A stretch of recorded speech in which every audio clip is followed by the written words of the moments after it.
West Hill United is a progressive spiritual community where how you live is more important than what you believe. West Hill United is a people, a place, an idea.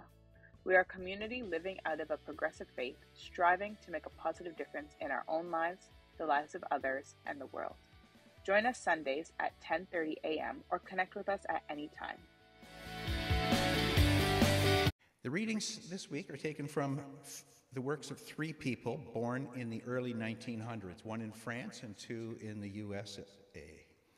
The first reading is from the works of Rollo May, an existential psychotherapist who promoted humanistic values and encouraged people to face their fears and fulfill their creative potential. His many works include the book, The Courage to Create. Life comes from physical survival, but the good life comes from what we care about. Freedom is a person's capacity to take a hand in his or her own development. Freedom is our capacity to mold ourselves. That's Rollo May. The second is from the works of Erich Fromm, a philosopher and psychologist who left his home and clinical practice in Berlin when the Nazis came to power. His writings promote love as a creative capacity for demonstrating care and respect for oneself and others. His best-known work is entitled The Art of Loving. One cannot be deeply responsive to the world without being saddened very often. A person who has not been completely alienated, who has remained sensitive and able to feel, who has not lost the sense of dignity, who is not yet for sale, who can still suffer over the suffering of others, who has not acquired fully the having mode of existence. Briefly, a person who has remained a person and not become a thing cannot himself and his own convictions cannot help feeling lonely, powerless, isolated in present-day society. He cannot help doubting himself and his own convictions, if not his own sanity. He cannot help suffering, even though he can experience moments of joy and clarity that are absent in the life of his normal contemporaries. That's Erich Fromm.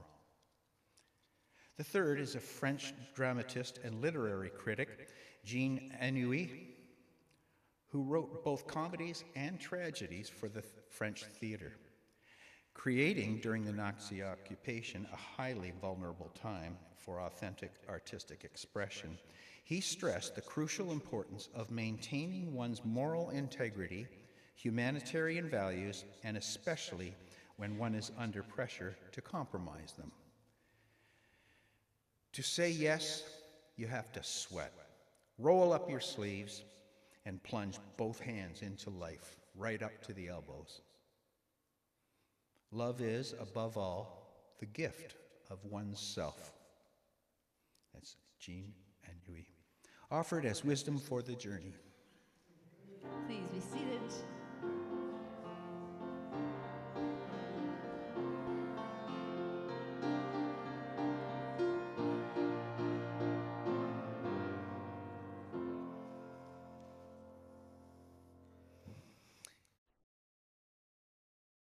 It is my honor this morning to introduce our guest speaker, TracyJ.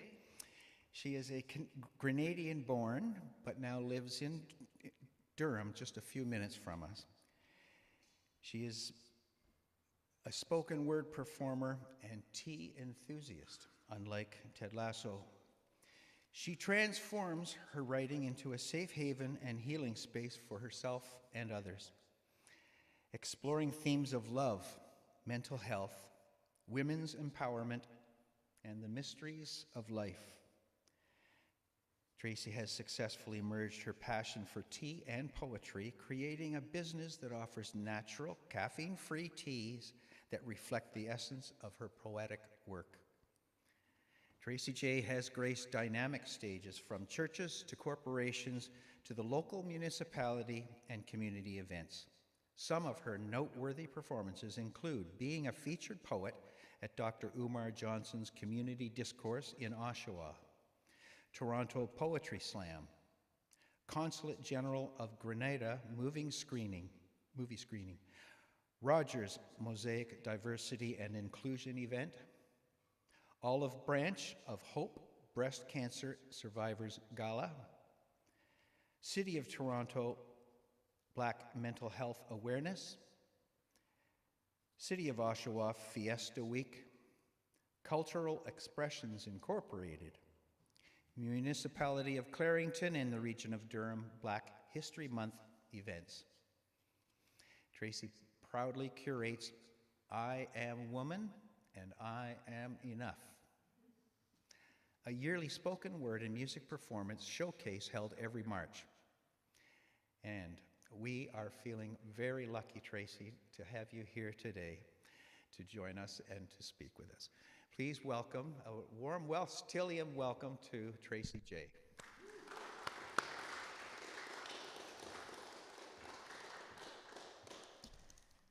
Thank you, Kevin. I'm just going to have a sip of water. Thank you for that.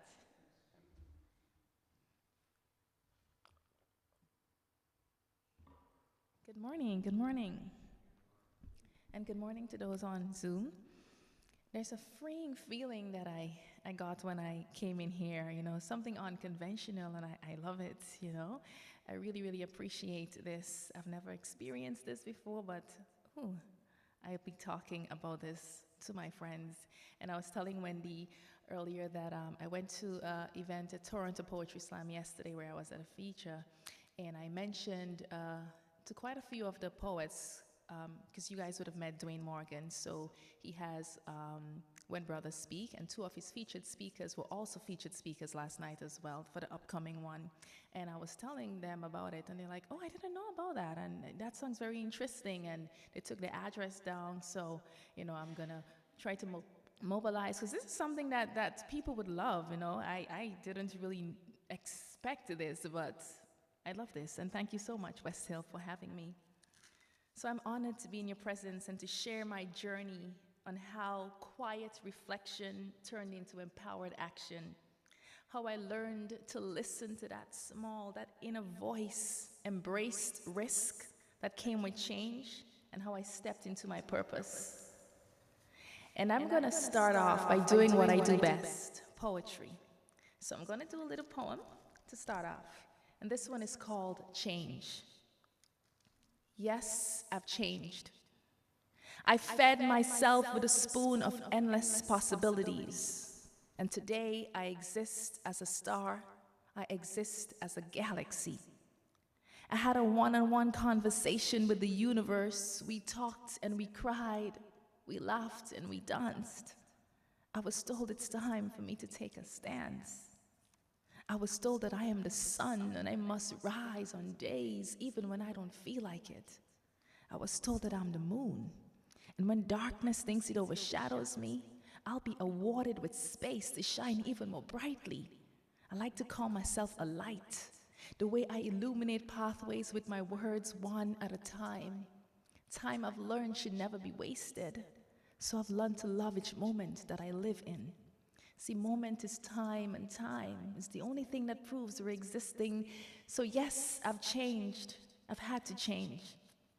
And changing was no easy feat for me. And some may not believe me. So I tell them to ask the ground that I walk on. It filled its streams with the tears that I cried from the times I thought no one cared. Ask the ground that I walk on. It birthed earthquakes from my fears and my many failed attempts from the times I jumped trying to reach for the sky. I say, you still don't believe me? Ask the ground that I walk on.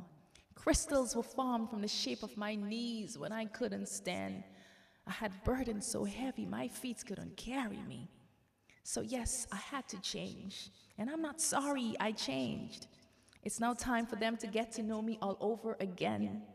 Time for them to taste the nectar from this brand new flower again. Time for them to get to know this new currency of confidence that I now spend. I'm not sorry I changed. I'm sorry for some of us that go through life choosing to stay the same. We've got to embrace risk. We've got to reflect and take empowered action.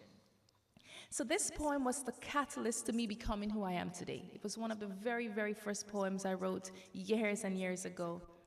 And it helped me turn into a poet, spoken word performer, a free spirit, a person who loves life and unafraid to step out and make that deep dive. See, there is something that is so powerful in those moments of stillness that when we hear that inner voice that's calling us to grow, and sometimes that voice may start as a whisper, but the more we reflect, the clearer it becomes, the louder it becomes. For me, the inner voice was asking for change, urging me to step out of my comfort zone and to step into my purpose. And I think Westhill is no stranger to comfort zone, because I went on your website and I saw this poem that says it replaced the Lord's Prayer, and I'm like, ooh, that's risky enough. I love that. So this brought me to one of my favorite quotes from Rumi. Rumi is one of the great spiritual masters and poetic geniuses of mankind. He said, "Listen to silence. It has much to say." So I want us to appreciate the stillness, those small moments, just like I do, because it really helps me to transform. One of the biggest leaps of faith I've ever had to take was leaving Grenada and come to Canada. But before I talk about my journey from moving from Grenada, I'm going to share another poem. This poem I wrote, it's for Grenada. It will tell you some things about how I grew up and the life back home. I come from a place. It's wrapped in spices, sunshine, and ocean breeze. Wisdom like water flow from talking streets. Our pavements are laced in conversations and bacchanal ingrained in our pitched roads. Where I'm from, ignorance never had a home, because you had better know how to act and know how to give, freely give. A pillar that kept us steady as a community. Good mornings, good afternoons, and howdy-doos were never ours to keep. We quickly learned how to keep our greetings on the tips of our tongue, while at the same time still holding back our tongue. Me, for every word I couldn't say out loud, I penned into a poem, because in Grenada we do not chat back. I know others penned into a song. We are a people full of rhythm, the streets for us a dance hall. Music easily mistaken for an early morning prayer and a bedtime story, because it was always turned on. This place I call home, no weights could ever sink us. We know how to swim through the tides and ride the waves of discomfort. The ocean for us was our playground. And that line where the ocean touched the sky was where we thought our dreams would come alive. See, we wondered what the world looked like on the other side. We birthed reality from dreams made under dark skies and starry nights. The sun set with our intentions. It rose with our manifestations. We rode board buses until they turned into BMWs. We carried water in containers. It taught us that no one is ever coming to save us. The flow of life is in our hands. We must hold on to it, grab onto it, no matter how heavy it gets. We flow through life on island time. Some will say that we're always late, but we're a people that are really always on time. See, we show up. We'll be there. Even if it means we have to run to you, we will get there. Running through the streets of Guave, that is where I'm from. It taught us that there is no end to how far we can go. Because Kirani, he's from Guave and he got the Olympic gold medal. Our future is bright. Nothing could ever dim our lights. Not even the frequent power outages we used to have as we would say, current gone again. Never could have dimmed our light. It taught us patience. It taught us that we still had power. Power in silence. Power in stillness. Still today, one of my greatest strengths, but it has helped my ship to sail through thunderstorms, kerosene lamp, and eating roast scone. We used to tell each other how many men on deck. I'll tell you, Sometimes you'll be the only one on deck, yet still you'll travel through untraversed waters. You'll forge paths, you'll make a way for those who come after you, who look like you. You'll take part in a pageant and wound up making history. Listen, the first Black Miss World was from Grenada, Jennifer hosted in 1970. At the end of the day, we all get together and we listen to all the made-up stories from our mommies, our aunties, our daddies, made-up stories about something called Mama Melody on the silk cotton tree. These stories, they've shaped us. They've shaped me. They've helped me to let go of my fears and to take the road less traveled, or sometimes the road never before traveled. This place I call home, Grenada, no weights could ever sink us. We know how to swim through the tides, and we ride the waves of discomfort. So this was this poem that I wrote for my country. Beautiful island, only 120,000 people in Grenada. You would love it, very safe. So I'll give you a little bit of journey about moving from Grenada. And it wasn't that I just moved, right? I moved from a stable job, which made it even more difficult. I worked 14 years in internal control at a bank in Grenada. I built a life around stability, but I knew nothing else and that was a problem. I felt like I was missing out on something. I felt like I was not walking in my true purpose. And it wasn't until I listened to my inner voice and I reflected. It was only then I was able to take empowered action. See, back then, I smiled very little, I talked very little, I was always labeled as shy and quiet. But it's because I was not walking in my purpose. And now today, I am here. I inspire and I uplift others at churches, at corporations. I'm here at Westhill, which I'm so honored to be here. I was called to something greater. And funny enough, I never knew that something greater was me becoming a poet. After much reflection, I embraced the risk, and now 5 years later, I'm warming hearts and I'm touching souls. And this brings me to this quote from Australian poet Erin Hansen. What if I fall? Oh, but my darling, what if you fly? And sometimes we forgot that we don't give enough credit to the support systems we have in our lives and in our communities. The people right in our homes. We don't need to do it alone. We don't need to take risks alone. We don't need to face challenges by ourselves. My husband has been such an integral part in my life, my family, my parents. If my father was sitting here today, he would say, see, she's standing up there. She got that from me. He would always say that. Someone will be there to catch us. And well, if no one catches us, we'll grow wings. We'll rise above the obstacles. We'll rise above the challenges. One of the most rewarding risks I've taken was merging my two passions, my love for tea and poetry. Growing up in Grenada, we never really bought the store teas, like Lipton and so on. They were in the stores, but what we did, we would pick our leaves, we would dry them, and we would steep them in our pots. So that's how we made our teas, and I love that. I enjoy that so much, which is really what brought me into this love of natural, caffeine-free herbal teas that I'm sharing with the world today. And I have some teas here for those of you who want to take a look at it. And on Zoom, my tea business is called www.poetic, POUR-ET.com. Poetic.com. So with the tea packaging, there will be poetry on every bag of the teas that you can enjoy. So for example, I have a tea called Calm. You will find a poem that's very calming. Focus, you will find a poem that will help you to focus. A love, I know love is one of the integral parts, of the West Hill community. I heard it several times, and it seems like to be the foundation of this community. And thank you so much for that.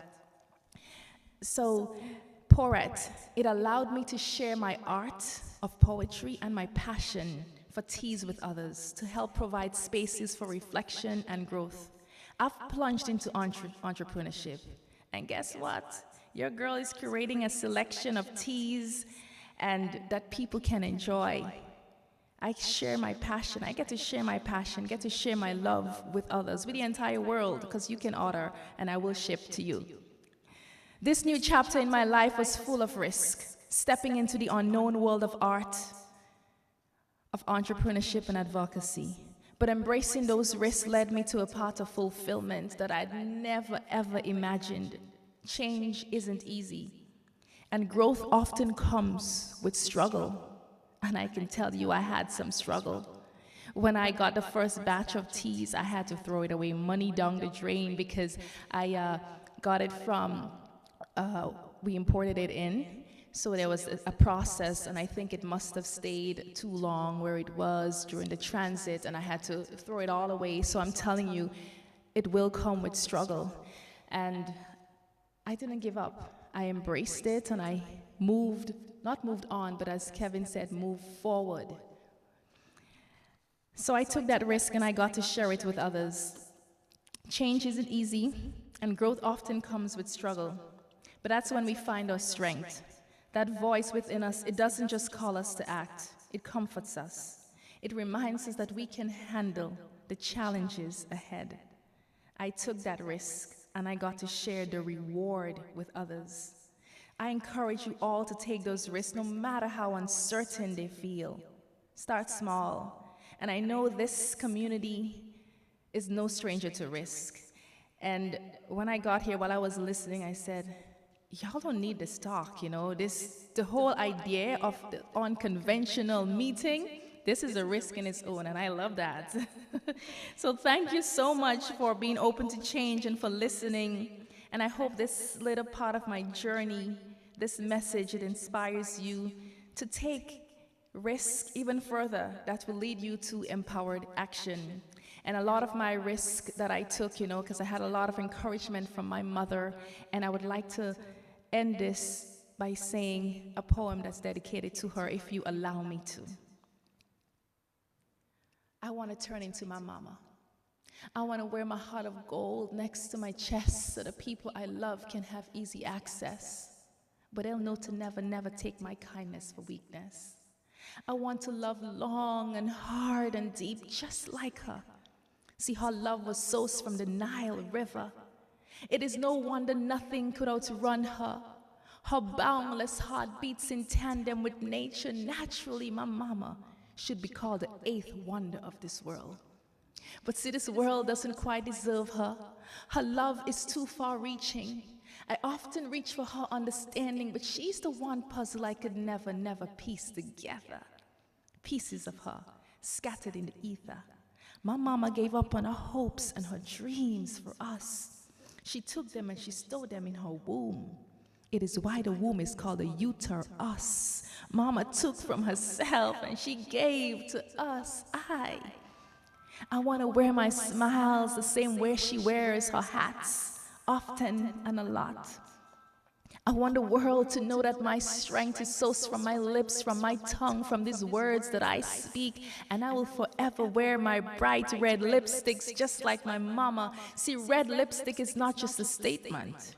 It is a movement. It means courage, power to the woman, suffrage. See, for years, women mothers were denied a seat at the table, but I'll tell you, nothing ever lacked at my mama's table. We've always had the spread. Even if it meant to spread butter on bread. See, my mama, she be eagle. She be eagle with no wings on her back, because her wings are affixed to her heart, and her hands are often clasped. She's an eagle, so she prays. She prays so she's always on top the food chain, and her food game be so strong, I still can't get the courage to cook like her.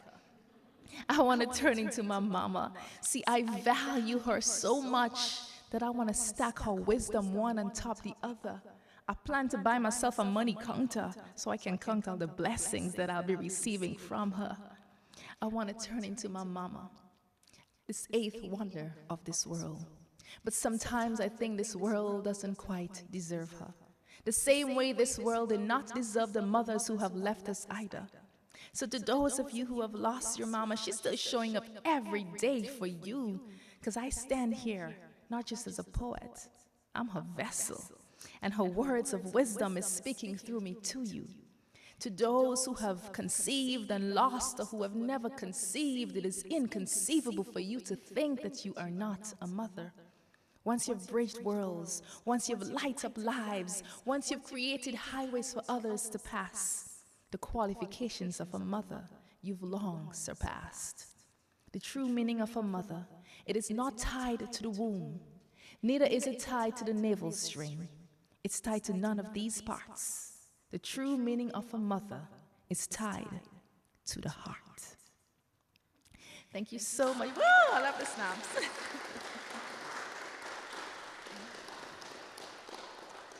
Don't sit down. Stay. Yeah. You're staying. Good. Excellent. And lucky us. Tracy, every longest night service which we have on the winter solstice. So it's the longest night, and we like to spend the longest night together. And one of the things we do, it's dark and candlelight, and everyone comes up, and other folks from the group will put on their wrist a candle wick bracelet. Greta started this years and years ago, and there's actually a column of candle wick lit for that night. And as we do it, we say to the person, "You are light in the world," which you've already mentioned. So may I have your wrist, please? I'll continue being a light. Yes, please do. Now, this can get smaller, but no matter how many times I'm instructed on how to do that, I can't do that. So see, someone will help you. Yes, you are light in the world. Now, I want to. Oh.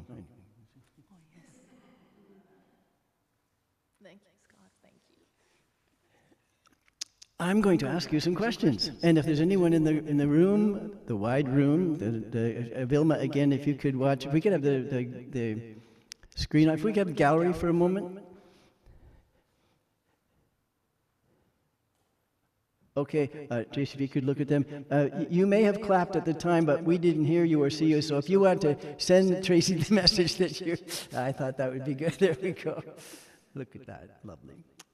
All right, if there's any question, Vilma will let me know that someone on the screen has a question or someone in the room, but I'm going to ask you, if you mentioned the discovery of your ability to write your feelings and thoughts poetically, as opposed to just sharing. So that discovery of, I can do this, could you just describe, it's kind of a personal question, but what it felt like, what happens in there when you're going to create something? What's your experience of creating? Just a few words, that would be lovely. So. Yes, of course, God. I can. So I started writing, actually I started journaling, and I know most of us probably journal or used to journal. That is the beginning. That's how I initially started, doing poetry. I would journal my feelings, if I'm sad when I was younger, sad, angry, happy. I would write it down. The days would pass, I would have a little notebook, and I would write down, how I feel. And as I go back and revisit what I wrote, a lot of it rhymed, right? So those were the initial stages, and I would put words together, and they would come out sounding good, and I'm like, maybe I can share this, but still, I had this fear of sharing what I wrote, fear of being judged, and also not wanting to be too vulnerable, because then people would get to know me, right? Know what I'm thinking, know my thoughts.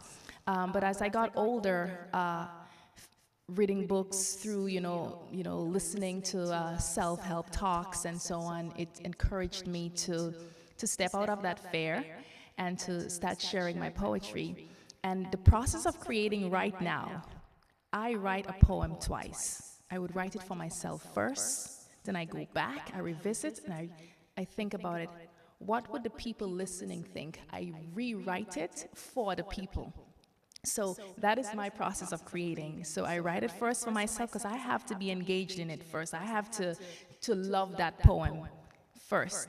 And then after my revisit, I think about people who are in my audience. I think of people from different walks of life who are in my audience, and that's one of the who are in the audience, and that's one of the reasons my poems are so universal, right? And because I think of who will be listening to my poetry, and it is a very, very crucial part in my writing process. I don't know if you, sorry?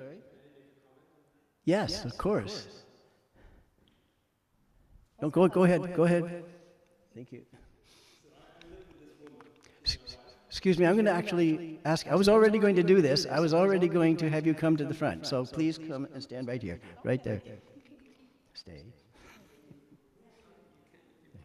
Okay, go ahead. Well, I didn't expect to be up here. Hello, everybody. Hello. I'm Alfred. I'm the husband, right? And I wanted to just make one comment, about her poetry and when she writes. It's like she becomes, it's like she goes into a different world. And I don't even get a chance to speak with her anymore. I'm in the house and she's there and she starts to write. It's almost like the poetry begins to write her. That's what it feels like. And she just gets into this whole world of thought and words. And all of a sudden, you hear her start talking, and she walks around the house and there's words formulating, and all of a sudden, then they begin to get on paper. And then she talks and she says it and she speaks and she comes to me, she gives me, and I probably give her 2 little pieces of feedback. And then all of a sudden she says, I got it. And then from there, it becomes a thing. Yeah, I can, yes. So. Okay, Alfred. Yes. Sorry, just crowded up here, isn't it? Sorry. I was already going to ask Alfred to come to the front. One evening at our dining room table with the candlelight glowing, Tracy and Alfred were sharing their lives with us. And I can't remember the cue, but it was something that Tracy, we talked about what has helped her. And the glow on her face when she talked about the support without which she could not do what she does about Alfred was beautiful. And so because behind and with every creative artist, there's often someone who provides strength and comfort. So I wanted to give you a bracelet because you look to give me your wrist. Okay, here it goes. Yeah. I don't know how to make them bigger. It's all right, it's going to work. There you go, beautiful. You are light in the world. So, Thank you. You're welcome. Okay. Is there anyone that would like to make a comment or a question to Tracy or Alfred on screen? Is there anyone that would like to express something? You're going to have a chance after to speak more directly. And anyone in the hall? So I'm going to again ask you to thank Tracy not only for... Oh, I have one more question for you. One more question. We got time. The question is, what would you ask of people already in Canada, whoever they are, what helped and what do you wish could have helped in your description of your brave leaving home and coming here? What helped? What helped when you got here? What helped? Of course. It was very easy for me to integrate into the Canadian community. Very friendly people. I mean, I typed up there's something called Meetup. I don't think they do it anymore, but you guys know what Meetup is. You go online and you would just type up certain events and they would tell what's in your area, right, your community. So I typed up poetry events in Toronto. I typed up mental health events in Durham, and I got this group in Ajax, and I just got here. It was just about 2 weeks, and I went there, and that was one of the first places I met people when I came to Canada, and they were so welcoming to me. I really, really appreciate that, and that's something that, we can, as Canadians, you can talk about a lot, which will help newcomers and, just continue to to remind them how supportive you are, how welcoming you are, and that they have a space, they have a place here, and there's nothing to be fearful of, which is something I was fearful of moving here. I was like, even my son, I do have a 14-year-old son, he said, because he was going to a new school, and he said, I don't think they're gonna like me, and you know, he was 8 years old, so I also had to help him integrate as well as myself, so it wasn't easy. But Alfred was already living in Canada, so it made it a bit easier for me. But to answer the question, Scott, it's just to continue to let newcomers know and people who are not here that there's support. There's lots of support in the communities, you know, just like West Hill. Scott, Greta always tell me how supportive, you know, this community is, and I appreciate that. So that's the main thing, that the support is there. Is the Meetup app how you met Alfred, or how you? No. So how I met Alfred, that's a story in itself, for a whole other day. Alfred, back in Grenada, I worked in the bank, and Alfred was born in the UK, right? But his parents are Grenadians, and they came back. He went to school in Grenada, and then he migrated back to the UK. He came back to Grenada, and I met him at the bank, and I didn't see him again or heard anything about him again for about 10 years. And then on LinkedIn, I got this message that said, happy work anniversary.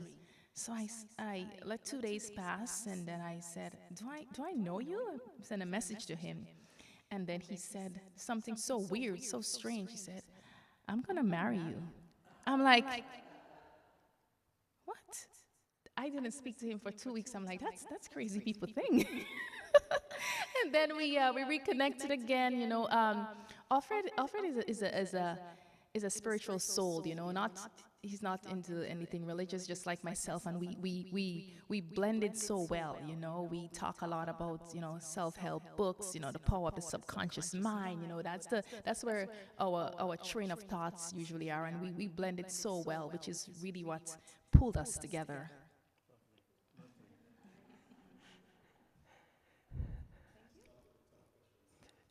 Yeah, it was. I just wanted to. So, how many women did you say that to? When you. After 2 weeks, I've known you long enough to propose. You know, yeah, each time. Anyway, okay. I've told Tracy and Alfred that we're going to have you at the back to greet the people online, because we are the room together. Anyway, Blair is going to send us off with the song. If we could just give Tracy again a warm thank you. Become a sustaining champion of West Hill United's work by committing to an automatic monthly donation. Learn more or donate now through Canada Helps.